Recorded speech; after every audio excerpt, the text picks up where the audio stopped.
The Aeneid, by Publius Vergilius Maro, translated by John Dryden, Book 2, How They Took the City, Part 1. All were attentive to the godlike man, when from his lofty couch he thus began: "Great queen, what you command me to relate Renews the sad remembrance of our fate: An empire from its old foundations rent, And every woe the Trojans underwent; A peopled city made a desert place; All that I saw, and part of which I was, Not ev'n the hardest of our foes could hear, Nor stern Ulysses tell without a tear. And now the latter watch of wasting night, And setting stars to kindly rest invite. But since you take such int'rest in our woe, And Troy's disastrous end desire to know, I will restrain my tears, and briefly tell What in our last and fatal night befell. By destiny compell'd, and in despair, The Greeks grew weary of the tedious war, And by Minerva's aid a fabric rear'd, Which like a steed of monstrous height appear'd. The sides were plank'd with pine; they feign'd it made For their return, and thus this vow they paid. Thus they pretend; but in the hollow side Selected numbers of their soldiers hide. With inward arms the dire machines they load, And iron bowels stuff the dark abode. In sight of Troy lies Tenedos, an isle, While fortune did on Priam's empire smile. Renown'd for wealth, but since a faithless bay, Where ships expos'd to wind and weather lay. There was their fleet conceal'd: we thought, for Greece Their sails were hoisted, and our fears release. The Trojans, coop'd within their walls so long, Unbar their gates, and issue in a throng, Like swarming bees, and with delight survey The camp deserted, where the Grecians lay. The quarters of the sev'ral chiefs they show'd: Here Phoenix, here Achilles, made abode. Here join'd the battles, here the navy rode. Part on the pile their wond'ring eyes employ, The pile by Pallas rais'd to ruin Troy. Thymoetes first ('tis as doubtful whether hir'd, Or so the Trojan destiny requir'd) Mov'd that the ramparts might be broken down, To lodge the monster fabric in the town. But Capys, and the rest of sounder mind, The fatal present to the flames design'd, Or to the watery deep, at least to bore The hollow sides, and hidden frauds explore. The giddy vulgar, as their fancies guide, With noise say nothing, and in parts divide.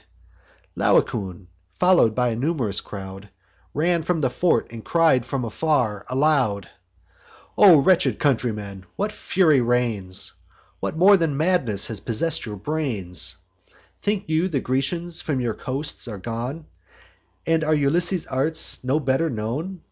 This hollow fabric either must enclose Within its blind recesses our secret foes; Or 'tis an engine rais'd above the town, To o'erlook the walls, and then to batter down. Somewhat is sure design'd, by fraud or force. Trust not their presence, nor admit the horse." Thus having said, against the steed he threw His forceful spear, which, hissing as flew, Pierc'd thro' the yielding planks of jointed wood, And trembling in the hollow body stood. The sides, transpierc'd, return'd a rattling sound, And groans of Greeks enclos'd come issuing thro' the wound. And, had not Heav'n the fall of Troy design'd, Or had not men been fated to be blind, Enough was said and done t' inspire a better mind. Then had our lances pierc'd the treach'rous wood, And Ilian tow'rs and Priam's empire stood.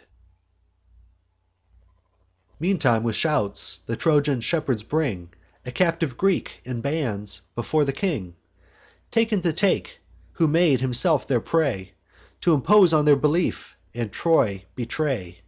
Fix'd on his arm, and obstinately bent To die undaunted, or to circumvent. About the captive tides of Trojans flow; All press to see, and some insult the foe. Now hear how well the Greeks their wiles disguis'd. Behold a nation in a man compris'd. Trembling, the miscreant stood, unarm'd and bound.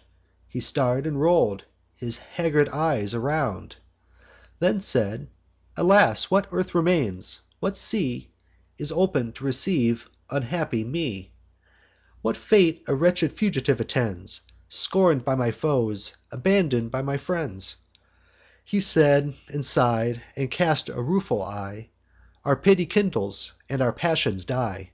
We cheer youth to make his own defence, And freely tell us what he was, and whence. What news he could impart we long to know, And what to credit from a captive foe. His fear at length dismiss'd, he said, "Whate'er my fate ordains, my words shall be sincere. I neither can nor dare my birth disclaim. Greece is my country, Sinon is my name. Tho' plung'd by fortune's pow'r in misery, 'Tis not in fortune's pow'r to make me lie. If any chance has hither brought me the name Of Palamedes, not unknown to fame, Who suffer'd from the malice of the times, Accus'd and sentenc'd for pretended crimes, Because these fatal wars he would prevent, Whose death the wretched Greeks too late lament. Me then a boy, my father poor and bare, Of other means committed to his care, His kinsman and companion in the war, While fortune favour'd, while his arms support The cause, and rul'd the councils of the court. I made some figure there, nor was my name Obscure, nor I without my share of fame. But when Ulysses, with fallacious arts, Had made impression in the people's hearts, And forg'd a treason in my patron's name, I speak of things too far divulg'd by fame, My kinsman fell; then I, without support, In private mourn'd his loss, and left the court. Mad as I was, I could not bear his fate With silent grief, but loudly blam'd the state, And curs'd the direful author of my woes. 'Twas told again, and hence my ruin rose. I threaten'd, if indulgent Heav'n once more Would land me safely on my native shore, His death with double vengeance to restore. This mov'd the murderer's hate, and thus ensued Th' effects of malice from a man so proud. Ambiguous rumours thro' the camp he spread, And sought by treason my devoted head. New crimes invented, left unturn'd no stone, To make my guilt appear, and hide his own, Till Calchas was by force and threat'ning wrought. But why dwell I on that anxious thought? If on my nation just revenge you seek, And it is to appear a foe, to appear a Greek, Already you my name and country know. Assuage your thirst of blood, and strike the blow.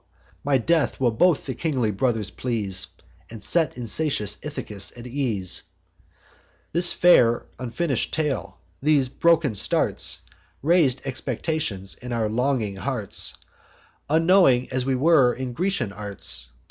His former trembling once again renew'd, With acted fear the villain thus pursued.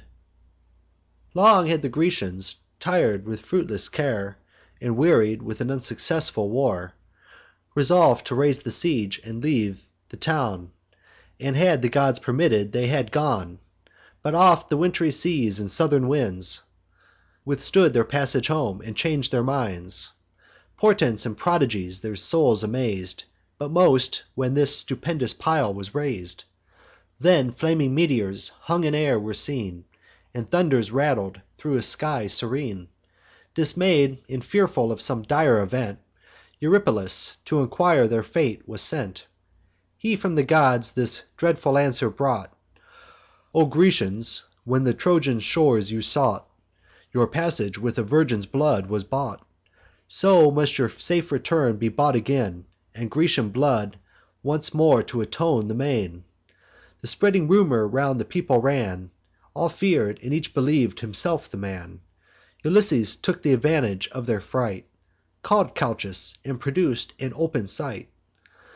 Then bade him name the wretch, ordain'd by fate, The public victim, to redeem the state. Already some presaged the dire event, And saw what sacrifice Ulysses meant. For twice 5 days th' old seer withstood Th' intended treason, and was dumb to blood, Till, tir'd with endless clamours and pursuit Of Ithacus, he stood no longer mute; But, as it was agreed, pronounc'd that I Was destin'd by the wrathful gods to die. All prais'd the sentence, pleas'd the storm should fall. on one alone, whose fury threatened all. The dismal day was come; the priests prepare Their leaven'd cakes, and fillets for my hair. I follow'd nature's laws, and must avow I broke my bonds, and fled the fatal blow. Hid in a weedy lake all night I lay, Secure of safety when they sail'd away. But now what further hopes for me remain? To see my friends, or native soil again? My tender infants, or my careful sire, Whom they returning will to death require, Will perpetrate on them their first design, And take the forfeit of their heads for mine. Which I, if pity mortal minds could move, If there be faith below, or gods above, If innocence and truth can claim desert, Ye Trojans from an injur'd wretch avert. False tears true pity move. The king commands To loose his fetters, and unbind his hands. Then adds these friendly words: "Dismiss thy fears; Forget the Greeks; be mine, as thou wert theirs. But truly tell, was it for force or guile, Or some religious end, you rais'd the pile?" Thus said the king. He, full of fraudful arts, This well invented tale for truth imparts. "Ye lamps of heav'n!" he said, and lifted high His hands, now free, "Thou venerable sky! Inviolable pow'rs, adorn'd with dread! Ye fatal fillets that once bound this head! Ye sacred altars, from whose flames I fled! Be of all adjur'd, and grant I may, Without a crime, th' ungrateful Greeks betray; Reveal the secrets of the guilty state, And justly punish whom I hate. But you, O king, preserve the faith you gave, If I, to save myself, your empire save.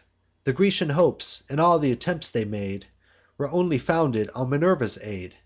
But from the time when impious Diomed, And false Ulysses, that inventive head, Her fatal image from the temple drew, The sleeping guardians of the castle slew. Her virgin statue, with the bloody hands, Polluted and profan'd her holy bands. From thence the tide of fortune left their shore, And ebb'd much faster than it flow'd before. Their courage languish'd, as their hopes decay'd, And Pallas, now adverse, refus'd her aid. Nor did the goddess doubtfully declare Her alter'd mind, and alienated care.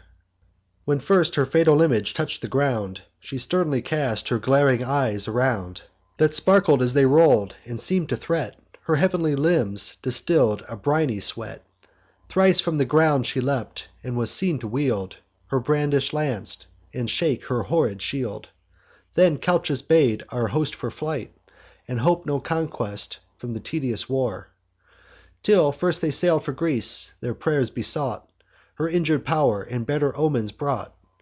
And now their navy plows the watery main, Yet soon expect it on your shores again, With Pallas pleas'd, as Calchas did ordain, But first to reconcile the blue-eyed maid, For her stol'n statue and her tow'r betray'd. Warn'd by the steer to her offended name, We rais'd and dedicated this wondrous frame, So lofty, lest thro' your forbidden gates It pass, and intercept our better fates. For once admitted there, our hopes are lost, And Troy may then a new Palladium boast. For so religion and gods ordain, That, if you violate with hands profane Minerva's gift, your town in flames shall burn. Which omen, O ye gods, on Grecia turn! But, if it climb with your assisting hands The Trojan walls, and in the city stands, Then Troy shall Argos and Mycenae burn, And the reverse of fate on us return." With such deceits he gain'd their easy hearts, Too prone to credit his perfidious arts. What Diomede, nor Thetis' greater son, 1,000 ships, nor 10 years' siege had done. False tears and fawning words the city won.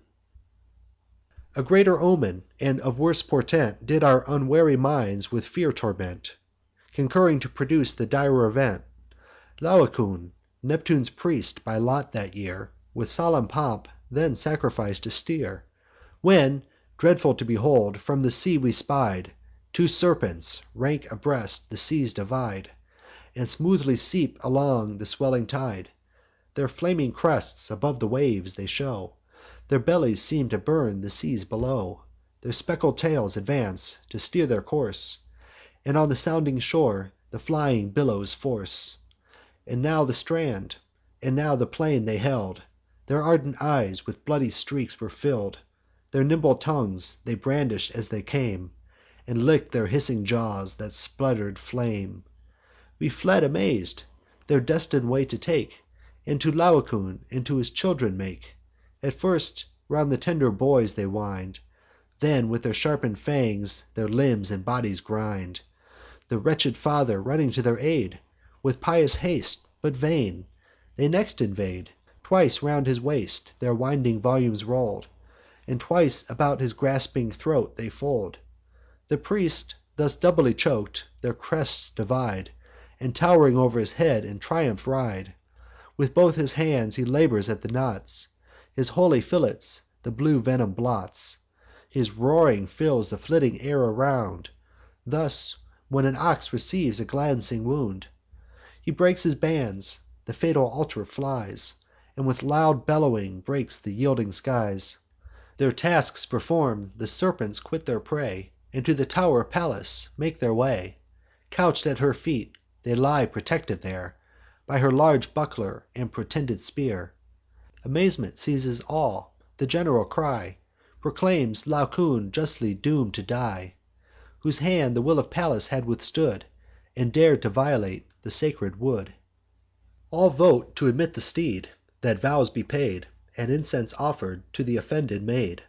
A spacious breach is made; the town lies bare; Some hoisting levers, some the wheels prepare, And fasten to the horses' feet the rest; With cables haul along th' unwieldly beast. Each on his own fellow for assistance calls. At length the fatal fabric mounts the walls. Big with destruction, boys with chaplets crown'd, And choirs of virgins, sing and dance around. Thus rais'd aloft, and then descending down, It enters o'er our heads, and threats the town. O sacred city, built by hands divine! O valiant heroes of the Trojan line! 4 times he struck, as oft the clashing sound Of arms were heard, and inward groans rebound. Yet, mad with zeal, and blinded with our fate, We haul along the horse in solemn state. Then place the dire portent within the tow'r. Cassandra cried, and curs'd th' unhappy hour. Foretold our fate; but, by the gods' decree, All heard, but none believ'd the prophecy. With branches we the fanes adorn, and waste In jollity the day ordain'd to be the last. Meantime the rapid heav'ns roll'd down the light, And on the shaded ocean rush'd the night. Our men, secure, nor guards nor sentries held, But easy sleep their weary limbs compell'd. The Grecians had embark'd their naval pow'rs From Tenedos, and sought our well known shores.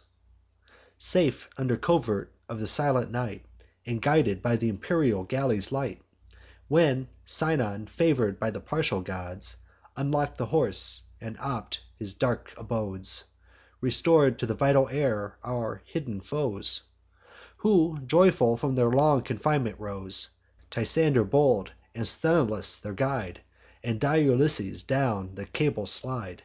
Then Thoas, Athamas, and Pyrrhus haste. Nor was the Podalirian hero last, Nor injur'd Menelaus, nor the fam'd Epeius, who the fatal engine fram'd. A nameless crowd succeed, their forces join'd, T' invade the town, oppress'd with sleep and wine. Those few they find awake first meet their fate; Then to their fellows they unbar the gate. 'Twas in the dead of the night, when sleep repairs Our bodies worn with toils, our minds with cares, When Hector's ghost before my sight appears. A bloody shroud he seem'd, and bath'd in tears, Such as he was when, by Pelides slain, Thessalian coursers dragg'd him o'er the plain. Swoln were his feet, as when the thongs were thrust Thro' the bor'd holes; his body black with dust, Unlike that Hector who return'd from toils Of war triumphant in Achaean spoils, Or him who made the fainting Greeks retire, And launch'd from their navy Phrygian fire. His hair and beard stood stiffen'd with his gore; All the wounds he for his country bore Now stream'd afresh, and with new purple ran. I wept to see the visionary man, And, while my trance continued, thus began: "O light of Trojans, and support of Troy, Thy father's champion, and thy country's joy! O long expected by thy friends! from whence Art thou so late return'd for our defence? Do we behold thee, wearied as we are With length of labours, and with toils of war? After so many funerals of our own, Art thou restor'd to thy declining town? But say, what wounds are these? What new disgrace Deforms the manly features of thy face?" To this the spectre no reply did frame, But answer'd to the cause for which he came; And, groaning from the bottom of his breast, This warning in these mournful words express'd: "O goddess born, escape by timely flight The flames and horrors of this fatal night. The foes already have possess'd the wall; Troy nods from high, and totters to her fall. Enough is paid to Priam's royal name, More than enough to duty and to fame. If by a mortal hand my father's throne Could be defended, 'twas by mine alone. Now Troy to thee commends her future state, And gives her gods companions of thy fate. From their assistance walls expect, Which, wand'ring long, at last thou shalt erect." He said, and brought to me, from their blest abodes, The venerable statues of the gods, With ancient Vesta from the sacred choir, The wreaths and relics of th' immortal fire. Now peals of shouts came thund'ring from afar, Cries, threats, and loud laments, and mingled war. The noise approaches, tho' our palace stood Aloof from streets, encompass'd with a wood. Louder, and yet more loud, I hear th' alarms Of human cries distinct, and clashing arms. Fear broke my slumbers; I no longer stay, But mount the terrace, thence the town survey, And hearken what the frightful sounds convey. Thus, when a flood of fire by wind is borne, Crackling it rolls, and mows the standing corn; Or deluges, descending on the plains, Sweeping o'er the yellow year, destroy the pains Of labouring oxen, and peasants' gains; Unroot the forest oaks, and bear away Flocks, folds, and trees, and undistinguish'd prey. The shepherd climbs the cliff, and sees from afar The wasteful ravaging of the wat'ry war. Then Hector's faith was manifestly clear'd, And the Grecian frauds in open light appear'd. The palace of Deiphobus ascends In smoky flames, and catches on his friends. Ucalegon burns next. The seas are bright With splendour not their own, and shine with Trojan light. New clamours and new clangors now arise, The sound of trumpets mix'd with fighting cries. With frenzy seiz'd, I run to meet th' alarms, Resolv'd on death, resolv'd to die in arms. But first to gather friends, and with them to oppose, If fortune favour'd, and repel the foes. Spurr'd by my courage, and by my country fir'd With sense of honour, and revenge inspir'd. Pantheus, Apollo's priest, a sacred name, Had 'scaped the Grecian swords, and pass'd the flame. With relics loaded, to my doors he fled, And by the hand of his tender grandson led. "What hope, O Pantheus? Whither can we run? Where make a stand? and what yet may be done?" "Scarce," said I, when Pantheus, with a groan: "Troy's no more, and Ilium was a town. The fatal day, th' appointed hour is come, When wrathful Jove's irrevocable doom Transfers the Trojan state to Grecian hands. The fire consumes the town; the foe commands, And armed hosts, an unexpected force, Break from the bows of the fatal horse. Within the gates proud Sinon throws about The flames, and foes for entrance press without. With thousand others, whom I fear to name, More than from Argos or Mycenae came. To sev'ral posts their parties they divide; Some block the narrow streets, some scour the wide. The bold they kill, th' unwary they surprise. Who fights, finds death; and death finds him who flies. The warders of the gate but scarce maintain Th' unequal combat, and resist in vain." I heard; and Heav'n, that well-born soul inspires, Prompts me thro' lifted swords, and rising fires, To run where clashing arms and clamour calls, And rush undaunted to defend the walls. Ripheus and Iphitus by my side engage. for valour one renown'd, and one for age. Dymas and Hypanis by moonlight knew my motions in my mien, and to my party drew, with young Coroebus, who by love was led to win renown in fair Cassandra's bed, and lately brought his troops to Priam's aid, forewarn'd in vain by the prophetic maid; whom when I saw, resolv'd in arms to fall, and that one spirit animated all. Brave souls, said I, but brave, alas, in vain! Come, finish what our cruel fates ordain. You see the desp'rate state of our affairs, and heav'n's protecting powers are deaf to pray'rs.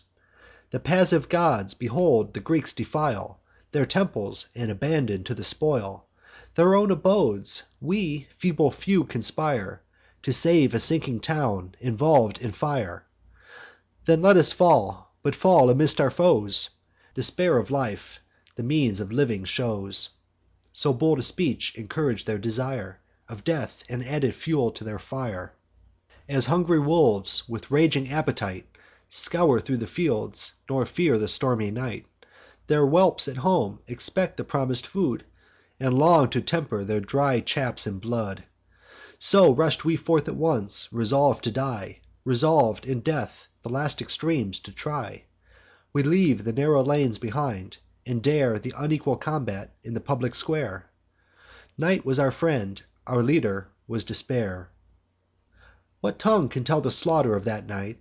What eyes can weep the sorrows and affright? An ancient and imperial city falls; the streets are fill'd with frequent funerals; houses and holy temples float in blood, and hostile nations make a common flood. Not only Trojans fall, but, in their turn, the vanquish'd triumph, and the victors mourn. Ours take courage from despair and night; confus'd the fortune is, confus'd the fight. All parts resound with tumults, plaints, and fears, and grisly death in sundry shapes appears. Androgeos fell among us, with his band, who thought us Grecians newly come to land. From whence, said he, my friends, this long delay? You loiter, while the spoils are borne away. Our ships are laden with the Trojan store, and you, like truants, come too late ashore. He said, but soon corrected his mistake, found by the doubtful answers which we make. Amaz'd, he would have shunn'd th' unequal fight, but we, more numerous, intercepted his flight.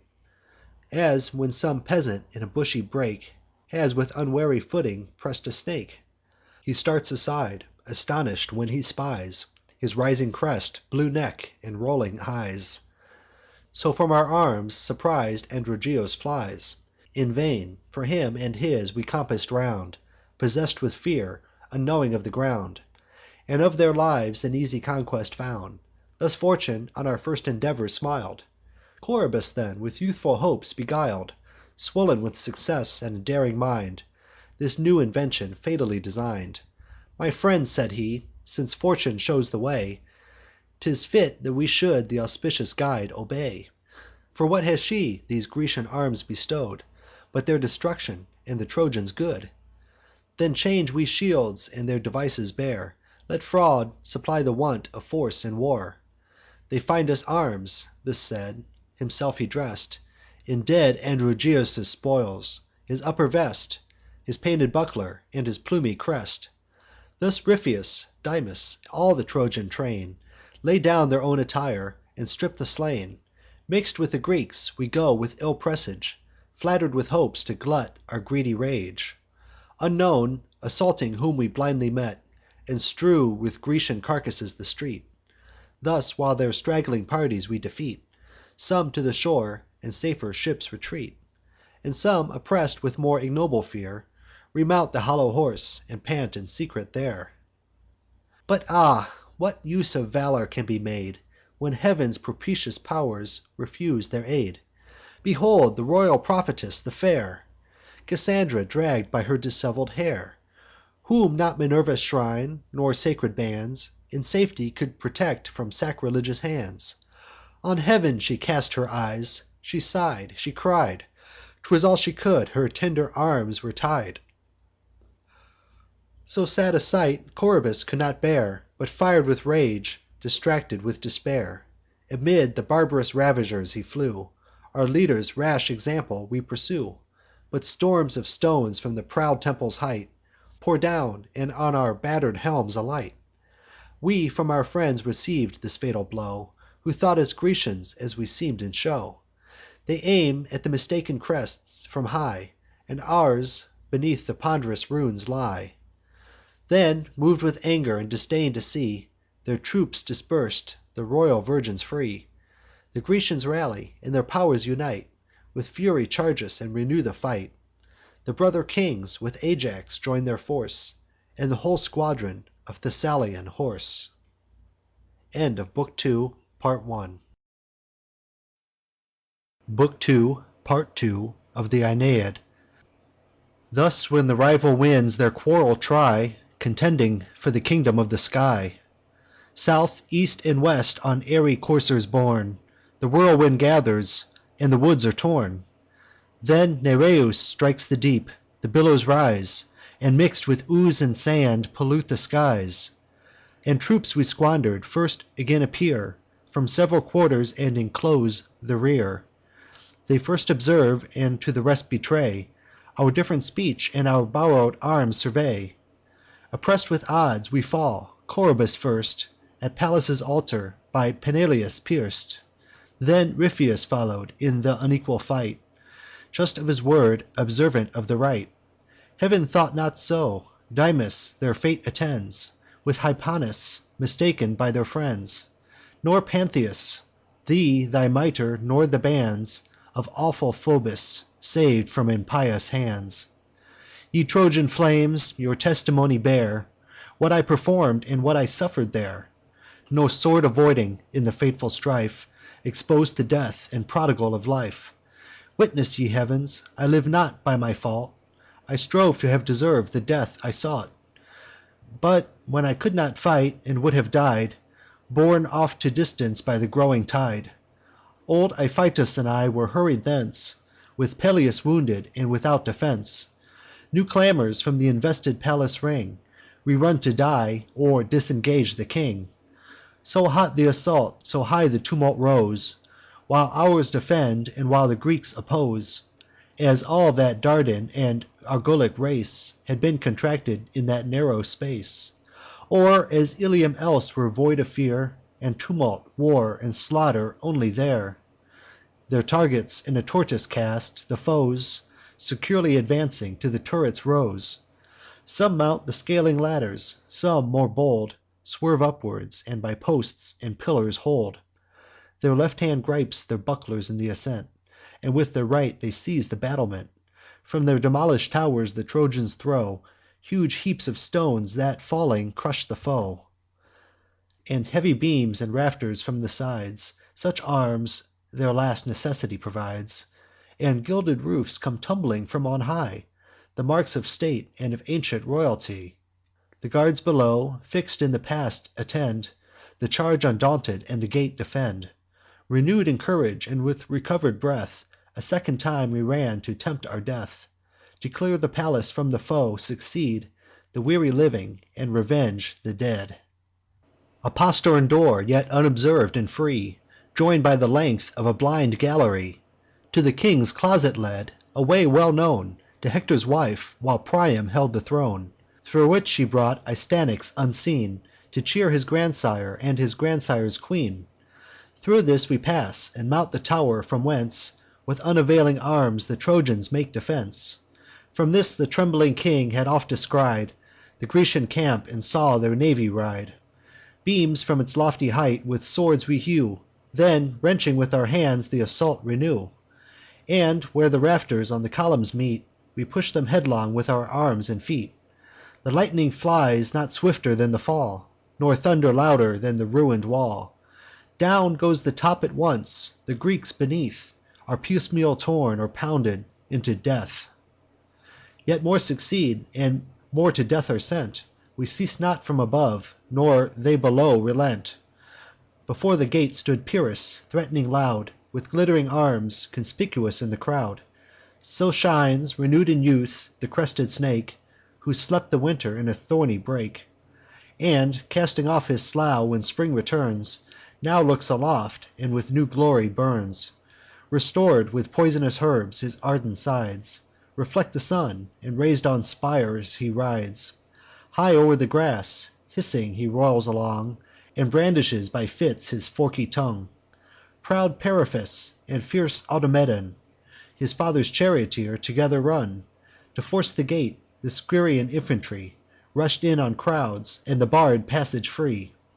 Ent'ring the court, with shouts the skies they rend, And flaming firebrands to the roofs ascend. Himself among the foremost deals the blows, And with his ax repeated strokes bestows. On the strong doors then all their shoulders ply, Till from the posts the brazen hinges fly. He hews apace; the double bars at length Yield to his ax and unresisted strength. A mighty breach is made; the rooms conceal'd Appear, and all the palace is reveal'd, The halls of audience and of public state, And where the lonely queen in secret sate. Arm'd soldiers now by trembling maids are seen, With not a door, and scarce a space between. The house is fill'd with loud laments and cries, And shrieks of women rend the vaulted skies. The fearful matrons run from place to place, And kiss the thresholds, and the posts embrace. The fatal work inhuman Pyrrhus plies, And all his father sparkles in his eyes. Nor bars, nor fighting guards his force sustain; The bars are broken, and the guards are slain. In rush the Greeks, and all th' apartments fill; Those few defendants whom they find, they kill. Not with so fierce a rage the foaming flood Roars when he finds his rapid course withstood; Bears down the dams with unresisted sway, And sweeps the cattle and the cots away. These eyes beheld him, when he march'd between The brother kings. I saw th' unhappy queen, The 100 wives; and where old Priam stood To stain his hollow altar with his brood, The 50 nuptial beds. Such hopes had he, So large a promise of a progeny. The posts, of plated gold, and hung with spoils, Fell the reward of the proud victor's toils. Wherever the raging fire had left a space, The Grecians enter, and possess the place. Perhaps you may of Priam's fate enquire. He, when he saw his regal town on fire, His ruin'd palace, and his entering foes, On ev'ry side inevitable woes, In arms, disus'd, invest his limbs decay'd, Like them with age, a late and useless aid. His feeble shoulders scarce the weight sustain; Loaded, not arm'd, he creeps along with pain, Despairing of success, ambitious to be slain. Uncover'd, but by Heav'n there stood in view An altar; near the hearth a laurel grew, Dotted with age, whose bough encompass'd round The household gods, and shade the holy ground. Here Hecuba, with her helpless train Of dames, for shelter sought, but sought in vain. Driv'n like a flock of doves along the sky, Their images they hug, and to their altars fly.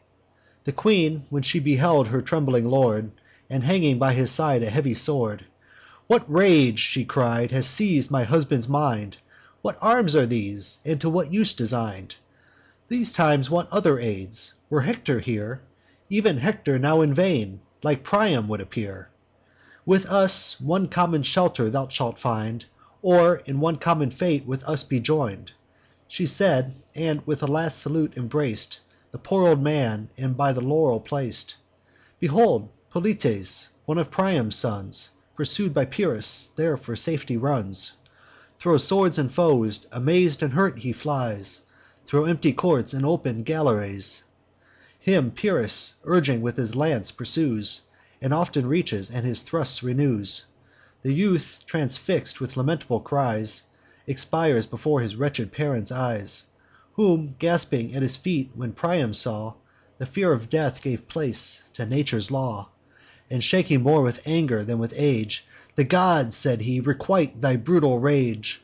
As sure they will, barbarian, sure they must, If there be gods in heav'n, and gods be just, Who takest in wrongs an insolent delight, With a son's death t' infect a father's sight.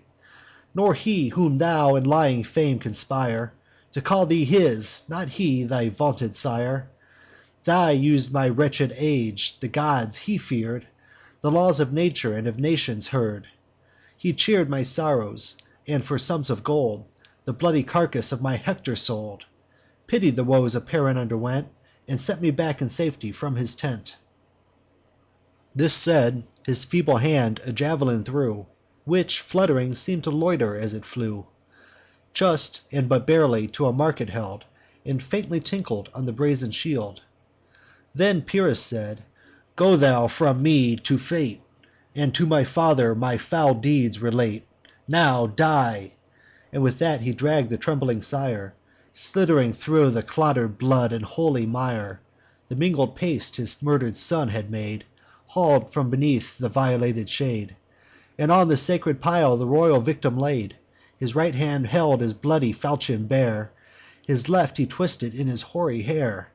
Then, with a speeding thrust, his heart he found; The lukewarm blood came rushing thro' the wound; The sanguine streams distain'd the sacred ground. Thus Priam fell, and shar'd one common fate, And with Troy in ashes, and his ruin'd state. He, who the scepter of all Asia sway'd, Whom monarchs like domestic slaves obey'd. On the bleak shore now lies th' abandon'd king, A headless carcass, and a nameless thing. Then, not before, I felt my curdled blood Congeal with fear; my hair with horror stood. My father's image fill'd my pious mind, Lest equal years might equal fortune find. Again I thought of my forsaken wife, And trembled for my son's abandon'd life. I look'd about, but found myself alone. Deserted at my need, my friends were gone. Some spent with toil, some with despair oppress'd, Leap'd headlong from the heights; the flames consum'd the rest. Thus, wand'ring in my way, without a guide, The graceless Helen in the porch I spied Of Vesta's temple; there she lurk'd alone. Muffled she sate, and what she could, unknown. But, by the flames that cast their blaze around, That common bane of Greece and Troy I found. For Ilium burns; she dreads the Trojan sword, More dreads the vengeance of her injur'd lord. Ev'n by those gods who refug'd her aboard, Trembled with rage the strumpet I regard, Resolv'd to give her guilt the due reward. Shall she triumphant sail before the wind, And leave in flames unhappy Troy behind? Shall she her kingdom and her friends review, In state attended with a captive crew, While unreveng'd the good old Priam falls, And Grecian fires consume the Trojan walls? For this the Phrygian fields and Xanthian flood Were swell'd with bodies, and were drunk with blood? 'Tis true, a soldier can small honour gain, And boast no conquest from a woman slain. Yet shall the fact not pass without applause, Of vengeance taken in so just a cause. The punish'd crime shall set my soul at ease, The murmuring manes of my friends appease. Thus while I rave, a gleam of pleasing light Spread o'er the palace, and shining heav'nly bright. My mother stood reveal'd before my sight; Never so radiant did her eyes appear; Not her own star confess'd a light so clear. Great in her charms, as, when on gods above She looks, and breathes herself into their love. She held my hand, the destin'd blow to break; Then from her rosy lips began to speak: "My son, from whence this madness, this neglect Of my commands, and those whom I protect? Why this unmanly rage? Recall to mind Whom you forsake, what pledges leave behind. Look if your helpless father yet survive, Or if Ascanius or Creusa live. Around your house the greedy Grecians err, And these had perish'd in the nightly war, But in my presence and protecting care. Not Helen's face, nor Paris was in fault, But by the gods was this destruction brought. Now cast thy eyes around, while I dissolve The mists and films that mortal eyes involve. Purge from your sight the dross, and make you see The shape of ev'ry avenging deity. Enlighten'd thus, my just commands fulfil, Nor fear obedience to thy mother's will. Where yon disorder'd heap of ruin lies, Stones rent from stones, where clouds of dust arise, Amid that smother Neptune holds his place; Below the wall's foundation drives his mace, And heaves the building from the solid base. Look where, in arms, imperial Juno stands, Full in the Scaean gate, with loud commands, Urging on shore the tardy Grecian bands.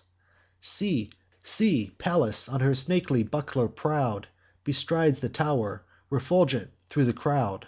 See! Jove new courage to the foe supplies, And arms against the town the partial deities. Haste hence, my son!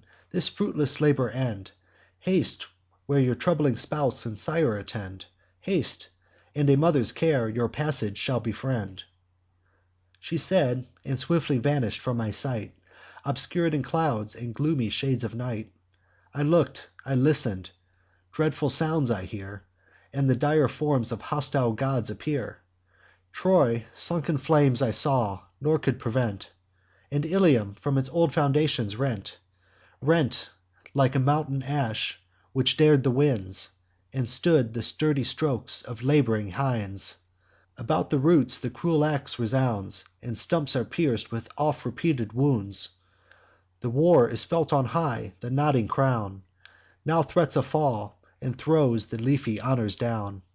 To their united force it yields, tho' late, And mourns with mortal groans th' approaching fate. The roots no more their upper load sustain, But down she falls, and spreads a ruin thro' the plain. Descending thence, I scape thro' foes and fire. Before the goddess, foes and flames retire. Arriv'd at home, he, for whose only sake, Or most for his, such toils I undertake, The good Anchises, whom, by timely flight, I propos'd to secure on Ida's height, Refus'd the journey, resolute to die, And added his fun'rals to the fate of Troy. Rather than exile and old age sustain, Go you, whose blood runs warm in ev'ry vein. Had Heav'n decreed that I should life enjoy, Heav'n had decreed to save unhappy Troy. 'Tis sure enough, if not too much for one, Twice to have seen our Ilium overthrown. Make haste to save the poor remaining crew, And give this useless corpse a long adieu. These weak old hands suffice to stop my breath; At least pitying the foes will aid my death. To take my spoils, and leave my body bare. As for my sepulcher, let Heav'n take care. 'Tis long since I, for my celestial wife, Loathed by the gods, had dragg'd a ling'ring life; Since ev'ry hour and moment I expire, Blasted from heav'n by Jove's avenging fire.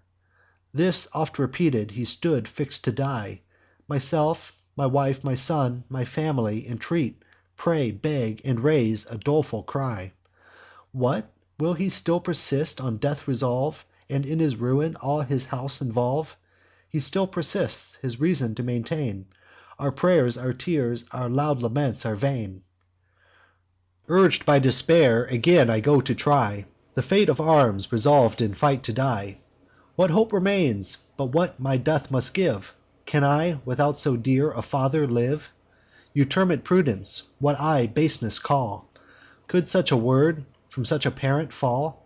If fortune please, and so the gods ordain, That nothing should of ruin'd Troy remain, And you conspire with fortune to be slain, The way to death is wide, th' approach is near; For soon relentless Pyrrhus will appear, Reeking with Priam's blood, the wretch who slew The son, inhuman in the father's view. And then the sire himself to the dire altar drew. O goddess mother, give me back to fate! Your gift was undesir'd, and came too late. Did you, for this, unhappy me convey Thro' foes and fires, to see my house a prey? Shall I my father, wife, and son behold, Welt'ring in blood, each other's arms enfold? Haste, gird my sword; though spent and overcome, 'Tis the last summons to receive our doom. I hear thee, Fate, and I obey thy call; Not unreveng'd the foe shall see my fall. Restore me the yet unfinish'd fight; My death is wanting to conclude the night. Arm'd once again, my glitt'ring sword I wield, While the other hand sustains my weighty shield; And forth I rush'd to seek th' abandon'd field. I went, but sad Creusa stopp'd my way, And cross'd the threshold in my passage lay, Embrac'd my knees, and, when I would have gone, Show'd me my feeble sire and tender son. "If death be your design at least," said she, "Take us along to share your destiny. If any farther hopes in arms remain, This place, these pledges of your love maintain. To whom do you expose your father's life? Your son's, and mine, your now forgotten wife." While thus she fills the house with clamouring cries, Our hearing is diverted by our eyes. For while I held my son, in the short space Betwixt our kisses and our last embrace, Strange to relate, From young Iulus' head a lambent flame arose, which gently spread Around his brows, and on his temples fed. Amaz'd, with running water we prepare To quench the sacred fire, and slake his hair. But old Anchises, vers'd in omens, rear'd His hands to heav'n, and this request preferr'd: "If any vows almighty Jove can bend, Thy will, if piety can pray'rs commend, Confirm the glad presage which thou art pleas'd to send." Scarce had he said, when on our left we hear A peal of rattling thunder roll in air. There shot a streaming lamp across the sky, Which on the winged lightning seem'd to fly. From o'er the roof the blaze began to move, And trailing, vanish'd in th' Idaean grove. It swept a path in heav'n, and shone a guide; Then in a steaming stench of sulphur died. The good old man with suppliant hands implor'd The gods' protection, and their star ador'd. "Now," said he, "my son, no more delay! I yield; I follow where heav'n shows the way. Keep, O my country gods, our dwelling place, And guard this relic of the Trojan race, This tender child. These omens are your own, And you can yet restore the ruin'd town. At least accomplish what your signs foreshow. I stand resign'd, and am prepar'd to go." He said. The crackling fires appear on high, And driving sparkles dance along the sky. With Vulcan's rage the rising winds conspire, And near our palace roll the flood of fire. "Haste, my dear father; 'tis no time to wait, And load my shoulders with a willing freight. Whate'er befalls, your life shall be my care; One death, or one deliv'rance, we will share. My hand shall lead our little son; and you, My faithful consort, shall our steps pursue. Next, you, my servants, heed my strict commands. Without the walls a ruin'd temple stands. To Ceres, hallow'd once, a cypress nigh Shoots up her venerable head on high. By long religion kept, there bend thy feet, And in divided parties let us meet. Our country gods, the relics and the bands, Hold you, my father, in your guiltless hands. In me 'tis impious holy things to bear, Red as I am with slaughter, new from war, Till in some living stream I cleanse the guilt Of dire debate, and blood in battle spilt. Thus ord'ring all that prudence could provide, I clothe my shoulders with a lion's hide, And yellow spoils; then, on my bending back, The welcome load of my father take. When on my better hand Ascanius hung, And with unequal paces tripp'd along, Creusa kept behind. By choice we stray Thro' ev'ry dark and ev'ry devious way. I, who so bold and dauntless just before The Grecian darts and shocks of lances bore, At ev'ry shadow now am seiz'd with fear, Not for myself, but for the charges I bear. Till near the ruin'd gate arriv'd at last, Secure, and deeming all the danger past, A frightful noise of trampling feet we hear. My father, looking thro' the shades with fear, Cried out: "Haste, haste, my son! the foes are nigh; Their swords and shining armour I descry." Some hostile god, for some unknown offence, Had sure bereft my mind of better sense. For, while thro' winding ways I took my flight, And sought the shelter of the gloomy night, Alas! I lost Creusa: hard to tell If by her fatal destiny she fell, Or weary sate, or wand'ring with affright; But she was lost for ever to my sight. I knew not, nor reflected, till I meet My friends at Ceres' now deserted seat. We met; no one was wanting; only she Deceiv'd her friends, her son, and wretched me. What mad expressions did my tongue refuse! Whom did I not, of gods and men, accuse! This was the fatal blow, that pain'd me more Than all I felt from ruin'd Troy before. Stung with my loss, and raving with despair, Abandoning my now forgotten care, Of counsel, comfort, and of hope bereft, My sire, my son, my country gods I left. In shining armour once again I sheathe My limbs, not feeling wounds, nor fearing death. Then headlong to the burning walls I run, And seek the danger I was forc'd to shun. I tread my former tracks, thro' the night explore Ev'ry passage, ev'ry street I cross'd before. All things were full of horror and affright, And dreadful ev'n the silence of the night.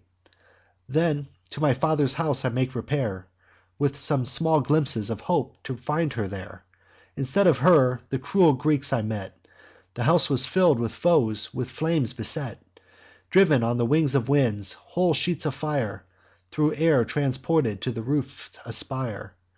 From whence to Priam's palace I resort, and search the citadel and desert court. Then, unobserv'd, I pass'd by Juno's church. The guard of Grecians had possess'd the porch.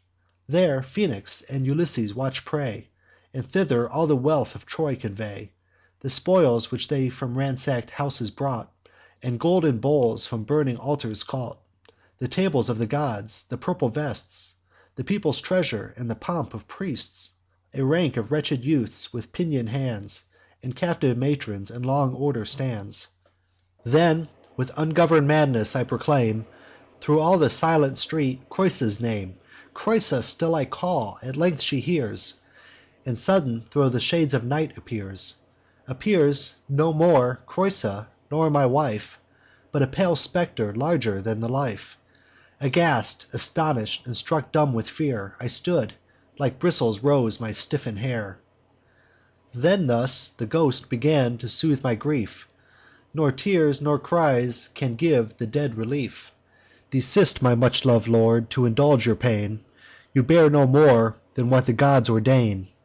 My fates permit me not from hence to fly, Nor he, the great controller of the sky. Long wand'ring ways for you the pow'rs decree; On land hard labours, and a length of sea. Then, after many painful years are past, On Latium's happy shore you shall be cast, Where gentle Tiber from his bed beholds The flow'ry meadows and the feeding folds. There end your toils, and there your fates provide A quiet kingdom, and a royal bride. There fortune shall the Trojan line restore, And for you, lost Creusa, weep no more. Fear not that I shall watch, with servile shame, Th' imperious looks of some proud Grecian dame; Or, stooping to the victor's lust, disgrace My goddess mother, or my royal race. And now farewell. The parent of the gods Restrains my fleeting soul in her abodes. I trust our common issue to your care," She said, and gliding past, unseen in air. I strove to speak, but horror tied my tongue, And thrice about her neck my arms I flung, And thrice deceiv'd my vain embraces hung. Light as an empty dream at break of day, Or as a blast of wind, she rush'd away. Thus having pass'd the night in fruitless pain, I to my longing friends return again, Amaz'd th' augmented numbers to behold, Of men and matrons mix'd, of young and old, With arms appointed, and with treasure fraught, Resolv'd and willing, under my command, To run all the hazards both of sea and land. The morn began from Ida to display Her rosy cheeks, and Phosphor led the day. Before the gates the Grecians took their post, And all pretence of late relief was lost. I yield to fate, unwillingly retire, And, loaded, up the hill convey my sire." End of Book 2.